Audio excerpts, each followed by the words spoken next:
ನಮ್ಮ India China ಬಾರ್ಡರಲ್ಲಿ ನಮ್ಮ ದೇಶನ ಆಕ್ರಮಿಸ್ಕೊಂಡು ಬರ್ತಾಯಿದ್ದಾರೆ. ಇಂಡಿಯನ್ ಆರ್ಮಿಗೆ ಎಲ್ಲ ಥರದ ಸಪೋರ್ಟ್ ಬೇಕಿದೆ. ಎಲ್ಲಕ್ಕಿಂತ ಹೆಚ್ಚಾಗಿ ನಾವುಗಳೆಲ್ಲ ನಮ್ಮ ತನ ಉಳಿಸ್ಕೊಂಡು respect your own country and the fact that you are all Indians. Because if you ever talk to one family member here who is an army officer, you will know the amount of sacrifice they have done just to keep you and I happy. ಇಷ್ಟೋ ತನಕ ಭಾರಿ ಖುಷಿಯಾಗಿ ನಾವೆಲ್ಲ ಎಲ್ಲ photos videos ತೊಗೋತಾ ಇದ್ವಿ. ಇಲ್ಲಿಗೆ ಬಂದಮೇಲಂತೂ ಎಲ್ಲ photo video ಏನು ತೊಗೊಳಕ್ಕೆ ಆಗ್ತಾಯಿಲ್ಲ. ಒಂಥರ not only because it is cold, not at all because it is cold, but exclusively because it's a very protected army area. ನೋಡಿ, glimpse of the battle 17th November 1962 ಅಲ್ಲಾಗಿದ್ದು. And he is the hero Jaswant Singh.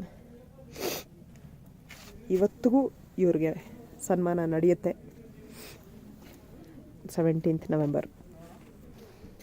ಅವ್ರ memorial ಒಳಗಡೆ ಬರ್ತಾಯಿದ್ದೀನಿ ನಾನು. ಹೀ is the great hero. ಇದರಲ್ಲಿ ಇವ್ರಿಗೆ ಕೊಟ್ಟಿರುವಂಥ ದಾನಪತ್ರ ಇರ್ಬೋದು,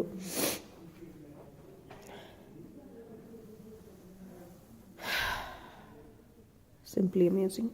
ಇವ್ರಿಗೆ ಬಂದಿರೋ ಬಿರುದನ್ನೆಲ್ಲ ಇಲ್ಲಿಟ್ಟಿದ್ದಾರೆ. ಅಷ್ಟೇ ಅಲ್ಲದೆ ಇವರು ಮಲ್ಕೊಳ್ತಾ ಇದ್ದಿದ್ದ ಜಾಗ, ಸಿಂಗಲ್ ಹ್ಯಾಂಡೆಡ್ಲಿ ಇವರು ಎಷ್ಟು ಜನನ, ಸಾವಿರಾರು ಜನನ ಕೊಂದಿದ್ದಾರೆ ಅಂದರೆ ನೋಡಿ. ಅವ್ರು ಮಲ್ಕೊಳ್ತಾ ಇದ್ದಿದ್ದ ಜಾಗ, ಮತ್ತು ಅವರ ಟವಲ್, ಹ್ಯಾಂಕಿ, ಹೊದಿಕೆ, ಸ್ಲೀಪಿಂಗ್ ಬ್ಯಾಗ್ ನೋಡಬೇಕು ನೀವು ಇದನ್ನೆಲ್ಲ. ಅವ್ರ ಯೂನಿಫಾರ್ಮ್, ಇದೆಲ್ಲ ನನಗೆ ನೋಡೋಕ್ಕಾಗಿದ್ದೇ ನಿಜವಾಗ್ಲೂ ಗ್ರೇಟ್. ನೋಡಿ, ಅವ್ರು ಯೂಸ್ ಮಾಡ್ತಾ ಇದ್ದಂಥ ಚಪ್ಪಲಿ, ಶೂಸು, ಅವರ ಕೆಲವು ಡಾಕ್ಯುಮೆಂಟ್ಸು, ಮತ್ತು ನಮ್ಮ ಇಂಡಿಯನ್ ಗೌರ್ಮೆಂಟ್ ಅವ್ರಿಗೆ ಸನ್ಮಾನ ಮಾಡಿರುವಂಥದ್ದು ಎಲ್ಲ ಇಲ್ಲಿದೆ. ಇವತ್ತಿಗೂ ಅವರ ಫ್ಯಾಮಿಲಿ ಮೆಂಬರ್ಸು ಯಾವಾಗಾದರೂ ಬಂದು ಇವರ ಇದನ್ನೆಲ್ಲ 17th ಬಂದು ಇವ್ರಿಗೆ ಸನ್ಮಾನ ಮಾಡ್ತಾರೆ. ಅಕಸ್ಮಾತ್ ಏನಾದರೂ ಆ ಟೈಮಲ್ಲಿ ಅವ್ರ ಮನೆಯವ್ರು ಇಲ್ಲಿ ಬರಲಿಲ್ಲ ಅಂದರೆ ಇವರೇ ಅಲ್ಲಿಗೆ ಹೋಗ್ತಾರೆ. ನೋಡ್ರಪ್ಪ, ಚೈನಾ ಅವರು ಏನು ಹೇಳಿದೆ ಮಾಡಿದೆ ಬಂದು ಮಾಡಿರುವಂಥ ಹೀನ ಇವತ್ತು ಕೆಲಸ. ಅದಕ್ಕೆ ಎಕ್ಸ್ಟ್ರಾರ್ಡಿನರಿಯಾಗಿ ನಮ್ಮ ಇಂಡಿಯನ್ ಆರ್ಮಿ ಫೈಟ್ ಮಾಡಿದೆ. Jaswant Singh war memorial was constructed to commemorate the battle of the Nuranang fought on 17 November 1962.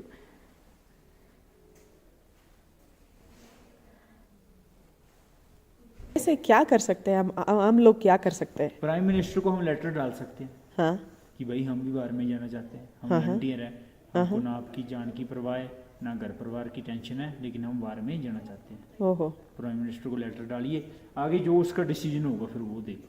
अगर हम घर छोड़ के नहीं आ सकते मगर कुछ करना चाहते हैं एडिशन तो वगैरह देना चाहते हो, हाँ, यानी कि कुछ मदद करना चाहते हो आर्मी की, कुछ मदद करना तो चाहते वो हैं, मैम कोई ना कोई वेबसाइट होती है हाँ इंडियन आर्मी की, हाँ, तो उसके ऊपर आप अपना लेटर डाल सकते हो हाँ हाँ, कि हम जे फलाना सिंह अपना नेम डाल के अपना एड्रेस डाल के कि हम ये हेल्प आर्मी की करना चाहते हैं. हाँ जी, ठीक है. हाँ जी. ಇಷ್ಟೊಂದು ಎಮೋಷ್ನಲ್ ಆಗಿದ್ದು ಪ್ರಾಬಬ್ಲಿ ನಾನು ಎಷ್ಟೋ ದಿನಗಳಾದಮೇಲೆ ಇವತ್ತೇ ಅಂತ ಅನಿಸುತ್ತೆ. Great place, great meeting. ನಿಮಗೆಲ್ಲರಿಗೂ ಯಾವುದೇ ರೀತಿ ಚಾನ್ಸ್ ಸಿಕ್ಕರೂ ಕೂಡ ನಮ್ಮ ಭಾರತೀಯ ಆರ್ಮಿಗೆ ನಿಮ್ಮ ಕಾಂಟ್ರಿಬ್ಯೂಷನನ್ನು ಮಾಡಿ, ಹೆಲ್ಪ್ ಮಾಡಿ ಅಂತ ಹೇಳೋಕ್ಕಾಗಲ್ಲ. ಯಾಕೆಂದರೆ ಅವ್ರು ನಮಗೆ ಅವ್ರ ಜೀವನನೇ ಸ್ಯಾಕ್ರಿಫೈಸ್ ಮಾಡ್ತಾಯಿದ್ದಾರೆ. ನಾವು ಅವ್ರಿಗೆ ಹೆಲ್ಪ್ ಮಾಡೋದು ಅಂದರೆ ದೇವರ ಹುಂಡಿಗೆ ಕಾಣಿಕೆ ಹಾಕಿದಂಗೆ ಆಯಿತು. ಸೊ ನಾವು ಅವ್ರಿಗೆ ಯಾವುದೇ ರೀತಿ ಹೆಲ್ಪ್ ಮಾಡೋದು ಅಂತಲ್ಲ, ಏನೇ ಮಾಡೋಕ್ಕಾದರೂ in your limit do it.